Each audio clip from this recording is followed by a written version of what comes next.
پرانے زمانے کی بات ہے۔ ایران میں ایک جوان خوبصورت بادشاہ تھا۔ اس کا نام دلاور تھا۔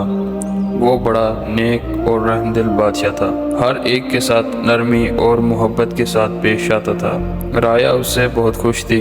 ایک دن اس نے خواب میں ایک بوڑھے آدمی کو دیکھا۔ بوڑھے آدمی نے اس سے کہا، دیکھو، اگر تم اپنی بہتری چاہتے ہو تو پورے 1 سال کے لیے اپنا تخت و تاج چھوڑ کر کہیں چلے جاؤ، اور اس طرح جاؤ کہ کوئی تمہیں پہچان نہ سکے۔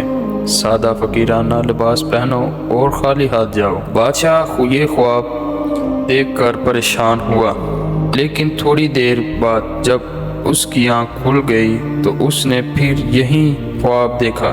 3 مرتبہ یہی ہوا۔